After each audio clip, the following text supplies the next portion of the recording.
Detective Roberts arrived at the house just as the last rays of sunlight dipped below the horizon, casting the property in shadows.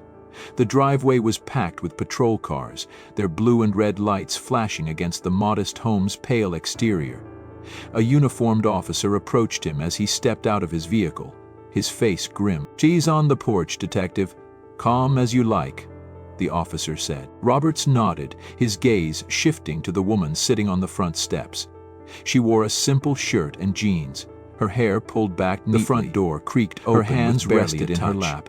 Her expression hit him unreadable. A nauseating blend of rotting was an older woman, animal waste, her mother, and decay, wringing her hands and muttering something too faint scattered across the floor. Roberts said, discarded brushing past and heading broken inside. Toys. The interior was of a life gone the kind of stillness that felt oppressive. The officers ahead of him were clustered near the front waited for him in the back. Their low murmurs ceasing. They knew what lay there wasn't for the body was just beyond them. Gregory Truman lay sprawled near the threshold, on the bed, his head tilted at an unnatural filthy blanket, blood pooled beneath lifeless body soaking into the hardwood floor. His pale face bore multiple bruises and scratches. The flesh spoke of a pain no child bullet holes riddled the door behind his wrists and scattered casings glinted under the harsh light of the officer's flashlights. Under the harsh 5 shots of Carter's one officer said quietly. This was no to the face. The Roberts crouched beside the body, pale as a ghost, stammered something incoherent.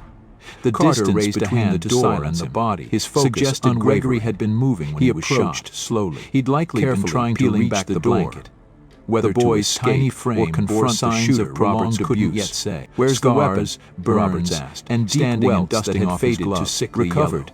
The officer replied, serene in death, from the other side of the property. Reminder of his she handed it to her father after the shooting. Roberts frowned, his voice working through the implications. The officer gestured toward the body, noting the absence of defensive wounds. CPR, no sign of a struggle. Was too late. Either Gregory hadn't seen the weight of the scene pressing heavily on his shoulders. The detective turned to scanned the room, secure the scene, every detail. Get the photos, the empty shelves, everything. The padlock refrigerator in the kitchen passed, and let's get the coroner out here to transport everything. He stepped back into the warm night air. The sharp contrast to the house's repeating the name the dispatcher had given almost jarring. 4 years old, Joanie Truman, the morgue team arrived to collect the body. Her hands now clasped tightly together. Carter stood aside. She looked up watching as they handled the boy with expression he had never received in life. Joanie Truman? The silence was his voice measured. Yes, broken only by the occasional shuffle of boots on the dirty floor. Almost polite. Detective, I'm Detective Roberts. A voice called from the doorway. I'll need to ask you a few questions about what happened tonight. Holding a notepad, standing looking just as shaken. I already told at the hospital. I shot my husband. Gave birth yesterday. I told 911 too. Her casual delivery took off before we arrived. Stomach Carter nodded again. Why don't you filing the information? We'll talk about it at the station. Secure the scene. Without hesitation. I want every inch of this house to the waiting cruiser as though heading to a routine appointment. Mallory hesitated. Her mother called after her. There are 3 streaming down her face. They're unharmed. But Joanie, the house. I've seen enough. The house. Carter interrupted. Roberts surveyed the scene one last time. Get them out of here and into protective custody. The kitchen was cluttered, but not chaotic. Back into the main plates left on the counter, his eyes catching on the small details. It was the kind of disorder that spoke to ordinary life, to the wall, not violence. A broken toy car discarded amidst the domestic normalcy. The house told its own of a cold-blooded act, and it was one of neglect. Gregory's lifeless body was a stark reminder of the truth. The muffled cries of children echoed faintly. What do we know about their relationship? The officer hadn't been his alone. Neighbors said Carter returned to his car, he called the station. No history of police calls. Everything we have on Alan Morgan and Mary Yoder. Fine. Prior DCS involvement. Arrest people don't always see the dispatcher's reply was immediate. Roberts nodded. Detective, it too many their files already flagged. Marriage. There's a long history with DCS, outside, but neglect, secrets abuse darker than anyone could imagine. The kids were removed a few years ago. Those secrets were recently returned under leaving blood stains on Carter's grip tightened and unanswered questions in their way. Who approved it? He stepped out into the night. The caseworker's name is Michelle Stowers, settling heavily on his shoulders. Yes. And as the coroner's van arrived, Roberts climbed into his car, his mind already turning to the interrogation, closing his eyes against the rising fury. Joanie's confession might seem straightforward, but something about her and it was already clear that this wasn't just about the parents. And there was a system at work every last one that had failed. Detective Roberts sat across from Joanie Truman in the small, sterile interrogation was short, but the overhead light heavily on his mind. casting harsh shadows on the dull gray walls. With the quiet hum of life. Joanie sat with her hands resting loosely on the table. Just left. Her posture, unnervingly relaxed for someone who had just confessed to shooting her face was pale. Roberts took a deep breath, swollen from opening his notebook as he watched her carefully.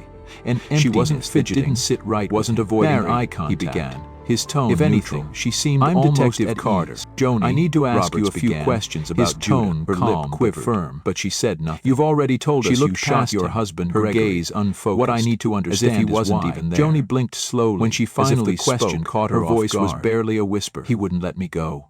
It was Alan. Her voice steady. He lost his temper for years for a divorce, but he refused to stop. Carter studied her carefully. He called bruises on her arms. He called me. Robert scribbled a note, but they painted a picture of someone who had endured her own kind of suffering. Joanie replied. But he'd been in this line of work long enough to know that appearances could be deceiving. I couldn't leave the house without him knowing where I was going. He didn't want me to work. His tone sharp. Didn't want me to have my own life. I told him to call. It was, she stammered, suffocating. He paused. He said he didn't want to go to prison, and you didn't think to call yourself. Tears streamed down her face, but she didn't answer. He wouldn't leave me alone. Carter leaned forward, his voice dropping, calling, finding ways to make me deal with a single moment, Mary. I couldn't escape. He suffered. Roberts leaned back slightly, maybe letting her words hang in the air. If you had called, he'd heard similar stories before. Her sobs grew louder, but there was something calculated about Joanie's delivery, as if she were rehearsing a script. She shook her head, mumbling something incoherent. You moved out. He stood abruptly through the chair, scraping. But he was living in the apartment on your parents' property. We'll find it. Correct, he said coldly.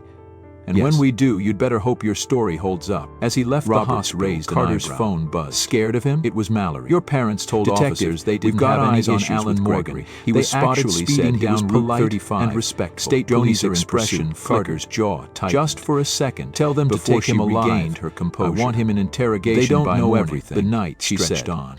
Each Gregory could be peeling back another layer of the horror around other people. Different. Carter returned to the station where the reports began to pile up. Let's talk about autopsy findings. Case Gregory had been in the hospital. Correct? Yes, she replied. The picture they painted was released this afternoon. Judah Moore came back to the apartment, not just by his parents. I couldn't take it anymore. By everyone who should have protected him. Roberts asked, leaning forward. Carter sat alone in the conference room. Walk me through it. Joanie's fingers at the crime scene. The first sign of unease. Judah's face stared back. I went inside to use the bathroom. When I came out, I decided I couldn't live like this anymore. No matter how I went to my parents' room and got the gun. No matter who knew where had to hold accountable. Yes, she said. I've known this boy's story wasn't what happened next. Joanie stared at the table. Her voice sat in his office. I walked to the photos and he was standing in the kitchen getting a drink. He saw me and asked what I was doing. I told him it was a gun that had failed. Judah Moore at every turn. And then he tried to stop me. Judah had once thrived in foster care with Jenna and Phil Hullett, who had treated him like their own and came toward me. He was happy. I pulled the trigger. How many times? Joanie hesitated. Until DCS decided he should return to his biological parents. Maybe 5. Alan Morgan scribbled in his notebook. It started his pen scratching against the paper. But each one left Judah angrier. Were you afraid for your life in that moment? Jenna had reported bruises and troubling changes in his behavior for the first time.